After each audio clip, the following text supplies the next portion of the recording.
Good afternoon. I'm Sara Kerr, Vice President of Education Policy Implementation at a nonprofit called Results for America, and a co-founder of EdResearch for Action, which is a joint initiative together with the Annenberg Institute at Brown University. Really happy to be with you all this afternoon. And I'm Nate Schwartz, the Director of Applied Research at the Annenberg Institute at Brown University, and also excited to join this discussion. On behalf of myself and my colleague Nate Schwartz, I'm thrilled to have the opportunity to speak with you all today about EdResearch for Action, an initiative that we launched a little over 3 years ago that provides timely, relevant, and credible, and importantly, actionable research evidence to policymakers and practitioners so that they, really you, can make better, faster, and more impactful decisions for students. In the time we have together today, we hope to do a few things. First, we want to share a little bit more about who we are, how we work, and the kinds of resources that we produce at EdResearch for Action. Then we'll walk you through some examples of our resources and highlight some relevant research and tools that we think, and we really hope, have practical bearing on the work those of you in schools will be taking on this fall.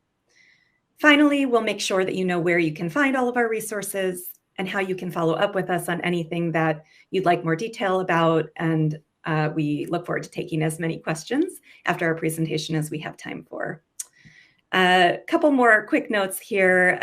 First, we are very committed to continuous improvement and hope that we work really hard to ground our work in the lived experiences and perspectives of those closest to students, which include many of you in the audience who are working directly in schools. And so we genuinely welcome your feedback, including suggestions for future brief topics and any other questions you have via the chat or via email, and we'll share our contact information with you at the end of the presentation. And lastly, as we jump in, we think it's worth noting that unlike many of the sessions I think you all will hear over the course of the summit, we aren't directly focused on the mechanics of teaching and learning mathematics. Instead, at EdResearch for Action, we are asking lots of good questions about the ways that district and school leaders can align with evidence on school improvement to support students and teachers to really create the kinds of conditions for stronger instruction across the board and over the long term. So yes, that applies to mathematics instruction, but also across other subject areas. Okay, so let's talk a little bit more about who we are as we launch in. First of all, our initiative, EdResearch for Action, was launched on the heels of the pandemic in response to a pretty enormous amount of important questions we were fielding from our colleagues in states and school districts who are moving incredibly quickly to figure out how to best support students and schools during an impossibly difficult time. Worried that there wasn't a centralized, easy to find and use set of guidance grounded in the best available evidence that leaders could turn to at that time, we, Nate and I, tapped into our existing networks and relationships with national education researchers and experts and commissioned them to work with us to synthesize the best available research on a range of pressing topics that, again, we crowdsourced from folks like you on the ground. Sort of fast forward 3 years, this initial effort has really blossomed into a years-long approach that is beneficial, we hope, not only to practitioners and policymakers who often struggle to find the right kind of credible and actionable information, but to researchers who, despite their enormous expertise, have really struggled to generate real impact on the ground, but very much want to. So EdResearch, our initiative, really focuses on bridging the gap between research and practice. Our goal has and continues to be to bring together education leaders, policymakers, and researchers to partner on effective evidence-based strategies for improving schools.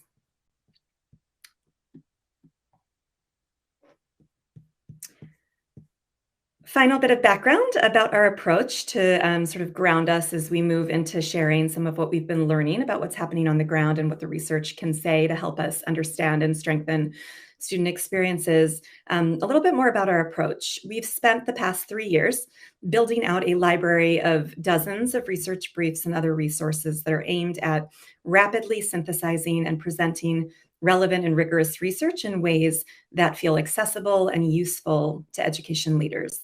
And importantly, we've tested a few different ways of partnering with states and school districts to help them make sense of and apply this research.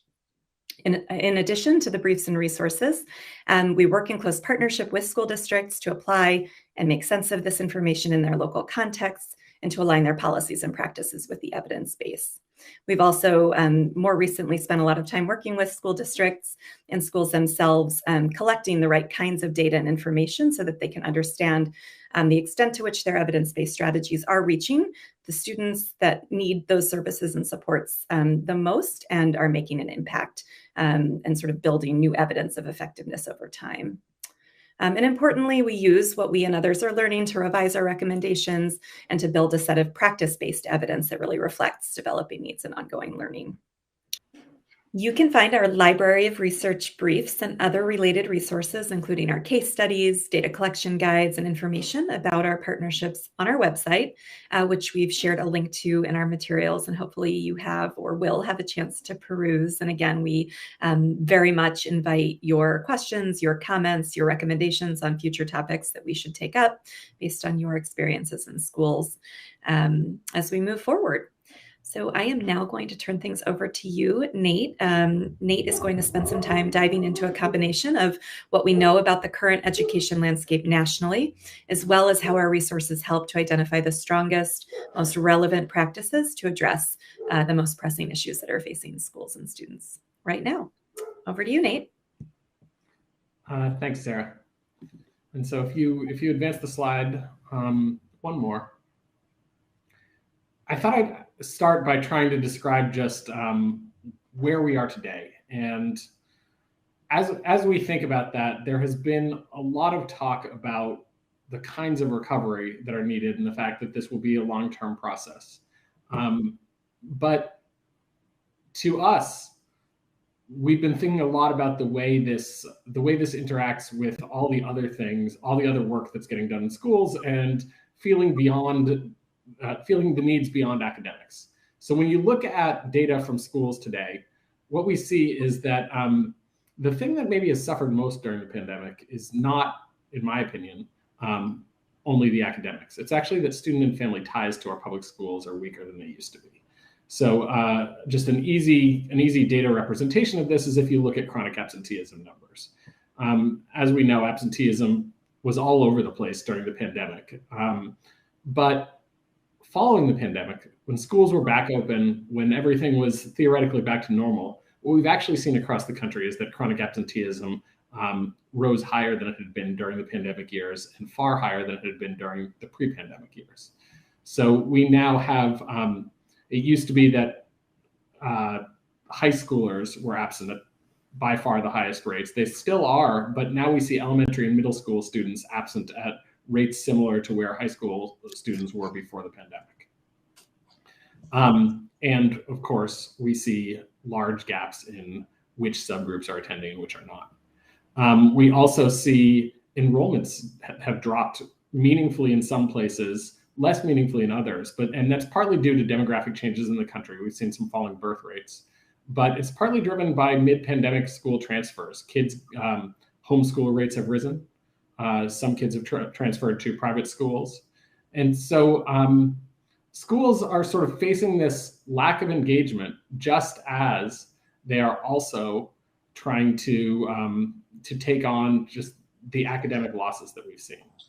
So on the academic achievement side, we can see that there's been a lot of talk about NAEP scores dropping. And that is real, but again, as we'll talk about in the next couple slides, we don't see it as divorced from this issue of student engagement and student kind of social emotional well-being.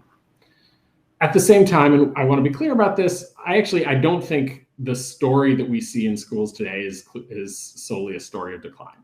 I think that we have seen a lot of advancements over the past few years and exciting work in ways that have brought families and schools into different relationships than they had pre-pandemic. And so we held an event recently in Rhode Island where we talked to a bunch of community leaders and a bunch of district leaders about this work. And one of the things that they told us repeatedly is that the pandemic kind of forced a different kind of communication between school leaders and families that had never been present before. And yes, this was about masking, it was about hotspots and it was about technology, but it also went beyond that. And turned into what these community leaders were telling us were a real series of advancements about the ways that schools tried to engage with and families tried to engage with back and forth. And their request was that we find a way not to lose that in these next few years as we try to reclaim a new normal. So the question is, what would that look like? And we think that the evidence base, the research base on things like student and family engagement, on things like academic recovery that has been built up over decades at a time has a lot to offer. It is not the only answer, but what we've been trying to do with our project is put these things in conversation. So what is happening currently today, and what do we know from years of research, and how do we put those things together to decide what should a new normal look like in schools and districts? So if you advance one slide. Just to give a few of the types of takeaways that we have in our briefs. And so you can see on the left here, there are a series of briefs that we released over the past couple years, one on student learning loss, one on student absenteeism, and one on engaging families and parents. And I wanted to talk through quickly some of the takeaways that have stood out for me, because much of this stuff is part of the conversation, the things that are already going on in schools, and much of it will be familiar, but some of it is not, I think, and some of what is getting talked about today as academic recovery actually doesn't necessarily match up with what we know from research evidence. And so the first thing to think about is that what you can see in that first bullet, supportive environments and strong teacher-student relationships predict academic recovery as much as the specifics of the academic intervention. So when you look at students who have experienced severe academic disruptions, and you try to think about what are the things that are going to get them back toward grade level, it turns out that yes, what you do academically matters, but just as much it matters whether or not they feel that connection to the school. Again, kind of an obvious point, but I think it gets lost a lot of the time as we start to think about what are the right moves that schools should be making now in order to create a new academic sense of belonging for students. We've also talked about attendance. We talked about chronic absenteeism, and we have a whole brief on this, but one of the things that I like to remind people of is that we've seen lots of evidence over the past years that attendance awards, which tends to be sort of a go-to, when we, and I say this myself as someone who has worked in schools a lot, when we are trying to figure out what can we do, we need more students to show up regularly. We often think about let's give them something if they show up. And those attendance awards often backfire, and especially the punitive discipline strategies that some schools employ can reduce attendance and engagement in pretty meaningful ways. There are academic interventions that seem to make big differences. And there are a few things that we run through that I think the evidence has shown repeatedly in different places across different studies are the things that if you want to see a student who has fallen multiple grade levels behind actually get back on track, these are the things that seem to work. So the first is high impact tutoring. There's been a lot of talk about high impact tutoring. We'll talk a little bit more about that today. But truly, this is one of the places that the evidence is strongest. That kind of personalized learning really matters. We've seen some real movement from places that take on intensive academic summer programs. And especially in math, these double dose math classes where you're providing students with something that accelerates them forward as you're giving them something that looks a little bit more like not just a remedial hoop to jump through, but just-in-time support can really make a difference.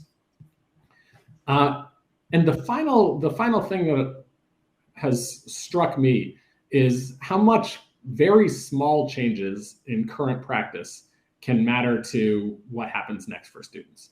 And so a kind of nice example of this is a bunch of studies that have been done on the wording and timing of family communications, particularly about absenteeism.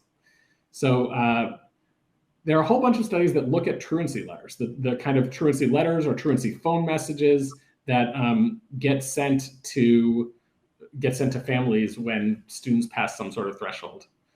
So on this slide, this is very, very small. And you've got to kind of squint your eyes here. And I'm not sure, those of you looking at smaller computers, I'm not sure you'll be able to see this. But what's up on the screen here are copies of two truancy letters. One is sort of the typical letter that gets sent home from school districts when a student has been absent a certain number of days. And the other was one that was used in a research study kind of based on behavioral insights about how people actually engage with this sort of letter. And I mean, it's pretty simple, the types of changes you see. You see changes which highlight parental efficacy and the ways that parents can make a difference to this. You see a very clear comparison to here's how your student is doing, and here's what you might be worried about, and here's why. And that stuff adds up. What this study showed is that even changing something as simple as the wording of a truancy letter actually causes small but significant changes in student absenteeism. And you can imagine that if you take on a bunch of these types of interventions, you can really shift numbers in a meaningful way. And so what our briefs try to do, to get back to the idea of why are these briefs different than the million other briefs that are out there on how to take on some of these issues, is that we try to allow people to go deep down the rabbit hole of what does this stuff actually mean? How have the studies been done? And what can I import into my own school, my own practice, my own district, because I've seen this research? And so the research briefs themselves all are these kind of bulleted, then sub-bulleted formats where if you are curious, and we hope people are, our frustration, Sara and my frustration with this work before we started EdResearch was that it was so hard to actually figure out to be able to read the research yourself if you were not in an academic institution with access to the right libraries and with access to people to tell you about all this stuff. And so if you read our brief on parental communication, you could actually click through and get to letters like this to see here was the research that was done and here's what I might be able to take into my school. If you advance one more time. The last comment I'll make is that, as I said, there are a few general principles in these briefs about what it would take to launch on kind of the academic recovery road that I think we all know we're on. But there are also some interventions where we know a lot about what it will take. And tutoring is one of those. Tutoring is a practice that can make that has been shown, again, in school after school and study after study, to take kids who are a year, 2 years behind grade level, and within the span of a year, really bring them back to where you want them to be. And there have been so many of these studies of tutoring, and what we try to do in our brief is actually be able to provide the kind of checklist that says, what does it mean when you do a tutoring program that works versus the kinds of tutoring programs that many of us have been associated with, where a kid shows up in an after-school room and they might get some help and they show up every week or two, and it seems sort of hard to believe that this is the thing that's going to be transformative for your school.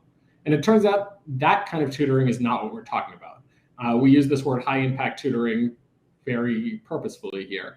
And what that looks like is it looks like tutoring at a certain frequency. It looks like it happens several times per week. It looks like this is taught by personnel who have a curriculum that lines up in some way with the curriculum that is already being taught to students in school. It looks like group sizes of probably 3 to 4 students at the very most with each tutor. And so we offer these design principle briefs that you can see here in order to take the areas that we think the evidence here is really pretty definitive. That's around high impact tutoring, it's around online credit recovery. We've got one of those around academic summer programs, and try to provide these sort of checklists of what would it take to launch this program in a way that aligns with the best available evidence. Now, the problem with all of this is that there's a lot going on in schools. And we have seen over the past few years, as politicians and policymakers especially have said things like, we're going to start tutoring programs in every school in our state, that is actually really hard to do. And we are all busy, we are all running other programs, we are all doing other work, and starting new programs in schools tends to be a heavy lift. So the other thing that we've been thinking about a lot, and I'm going to pass to Sara for the last part of our presentation, is how could we take and build on what is already happening to align better with the evidence to see better outcomes for our students that doesn't always involve starting new programs. And that is the last resource that we'll provide today. Sara, over to you to describe it. Okay. Wonderful. Thanks so much. I think you set us up well, Nate, for this last piece of our presentation before we turn it over to you all for your questions, observations, recommendations, et cetera. And what we're going to talk about in the next few minutes, our final few minutes, is what we believe it means to really act on the evidence. We have long believed our briefs and other resources, many of which we just described, you heard from Nate, diving into the details on a few topics we've taken on. We believe these briefs and other resources are super important, but alone we think insufficient to really drive impact on the ground in schools. And there are a couple of reasons for that, including a Nate. I think you touched on this, but I think it's important to elevate this point.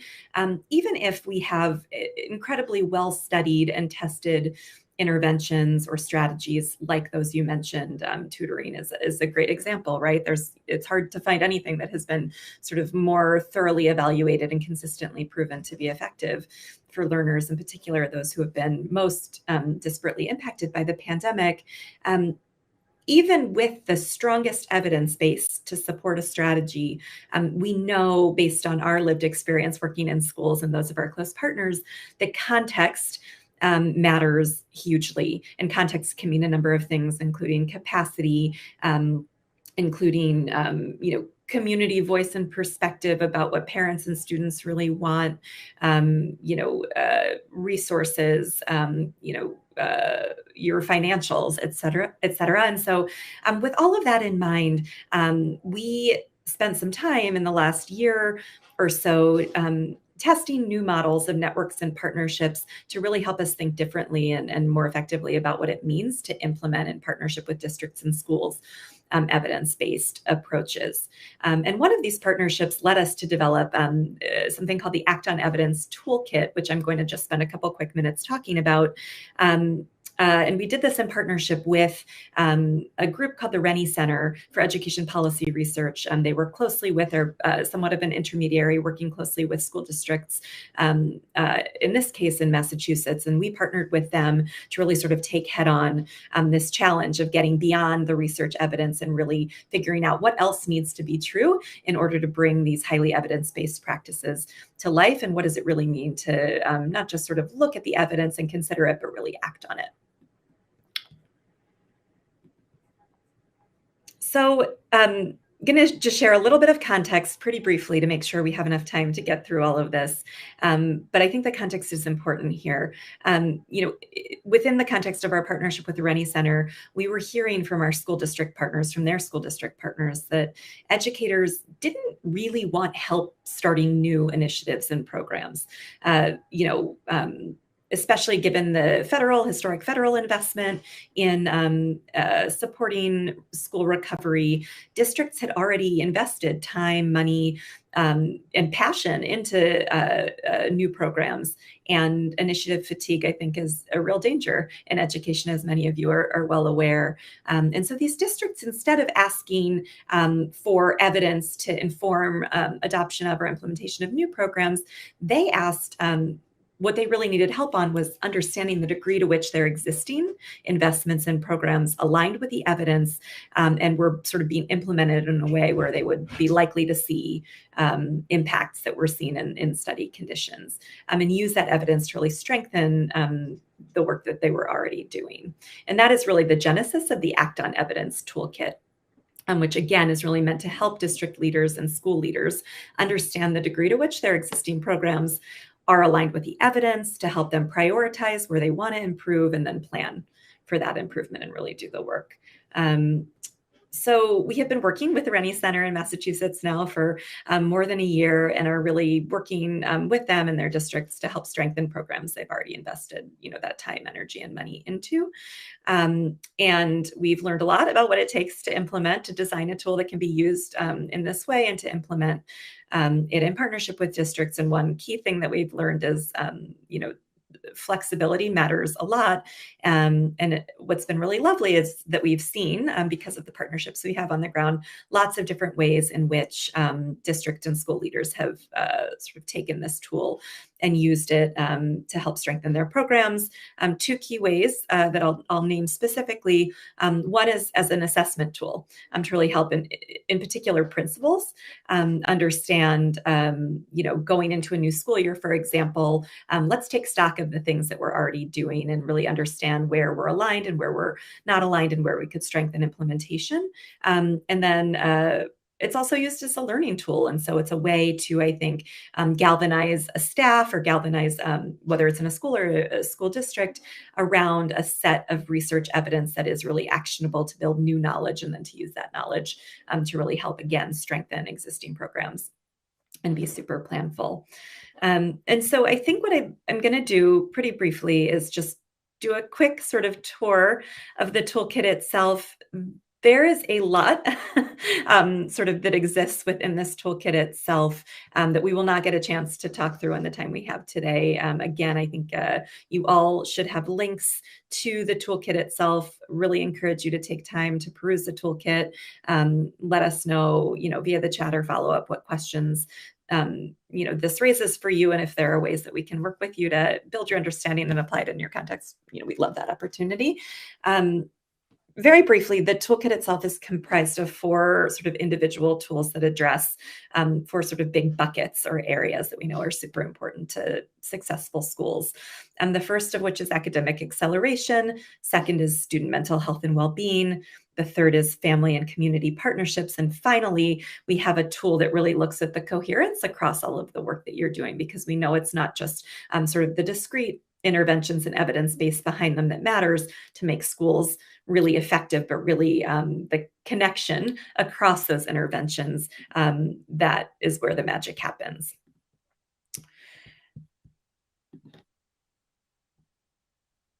So I'm going to give just a quick overview of kind of how the toolkit itself works, and then maybe highlight a case study of work that we've done in Massachusetts, a real life example, and then I think we'll quickly wrap things up and move into Q&A.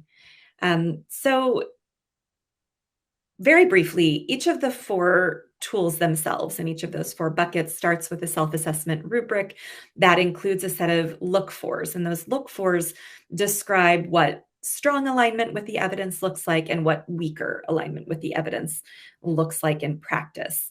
We recommend that district or school leaders who are working through these self-assessment rubrics do so collaboratively with the right set of staff in their schools, whether that's the entire staff of a school or district or an instructional leader team, for example. We really don't think this tool is going to be effective if it's just completed by a single person. So bringing teams together to do this work is crucial, and we encourage people to take the time to really do the reflection work and sort of assessment work to build that shared understanding of sort of what's happening in a school and the extent to which it aligns or doesn't with the research evidence.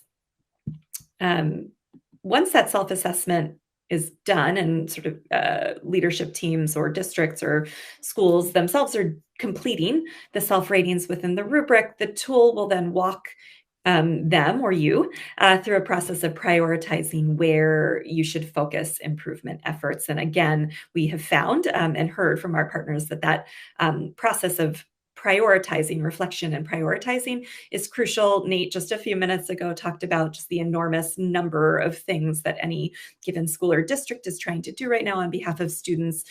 We are never going to be successful if we try and do it all at once. And so one of the benefits of this toolkit is that it allows, based on that self-assessment, districts and schools to really identify a set of priorities and take those on, whether it's strengthening a program or sort of redesigning it in some way.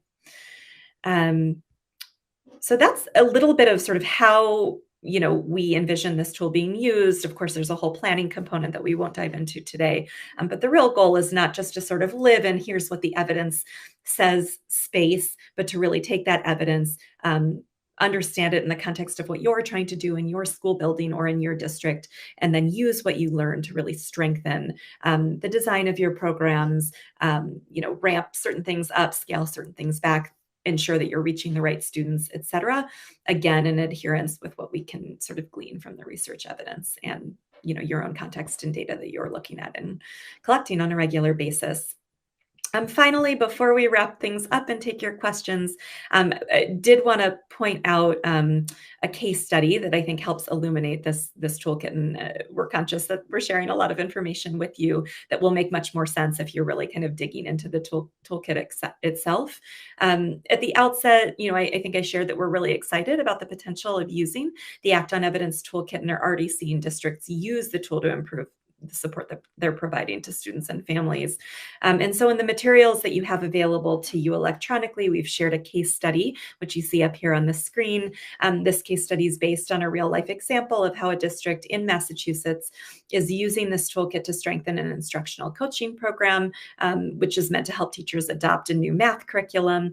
Those of you who are thinking deeply about math instruction and improving it, I'm sure are aware that instructional coaching is crucial to make sure every mathematics teacher is really equipped to deliver any new curriculum and associated materials effectively, and has kind of the pedagogical support that they need. And so the Act on Evidence toolkit, in this case in Massachusetts, really helped this particular district strengthen the way that they were designing their instructional coaching program and delivering that coaching to their school partners themselves. And so we wanted to highlight this, given the connection to the mathematics focus of this summit, and hopefully helps illuminate the way in which this Act on Evidence toolkit can be used to, again, strengthen the existing work that we know is happening in schools across the country.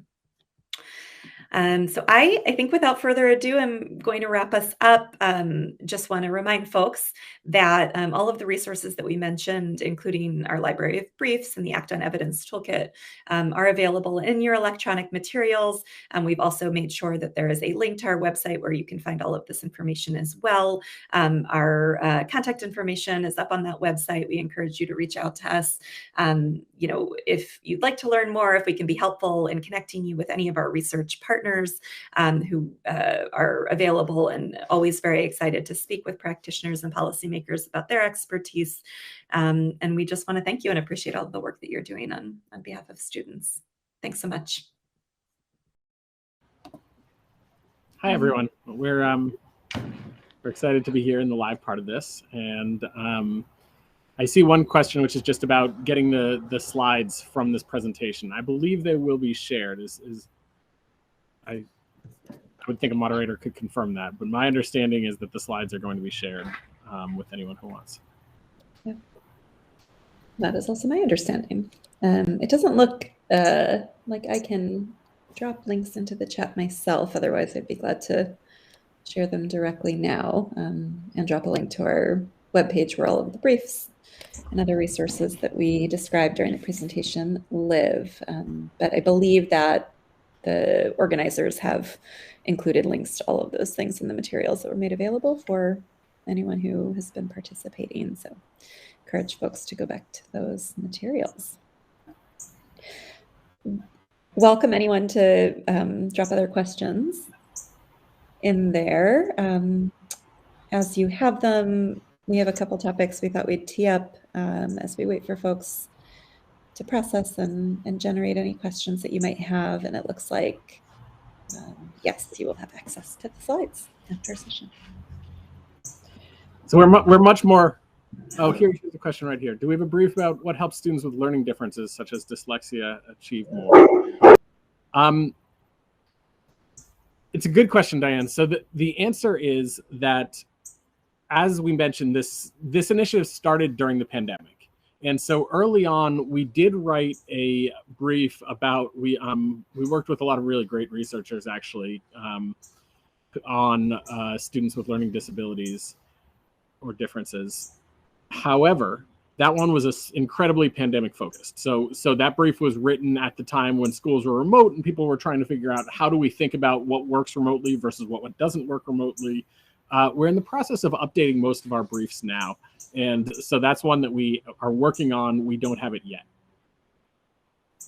One of the things that we think a lot about when we're producing these briefs, and we're thinking about a lot about for the new one, is that rather than just sort of giving a general overview about what sort of works with students with learning differences, we're trying to we try to get really specific about the dilemmas that people are facing in practice and sort of how that interacts with the research, because often what we find is that what researchers want to tell about this stuff is not exactly what the people working in schools actually need. And so, Diane, you don't have to do this here, but if you wanted to tell us sort of what the specific issues within that general topic are that feel incredibly important to you that you wish you had better research on, that's the kind of thing that would really help us as we work on this update. The other thing I would maybe add or build on to that, to Nate's response and to your question, is maybe a concrete example. We've one of our authors, someone we both collaborate professionally with on a number of different topics, and we've often found ourselves debating the research based on co-teaching practices, and that's just a great example of a practice that we has a strong existing evidence base behind it.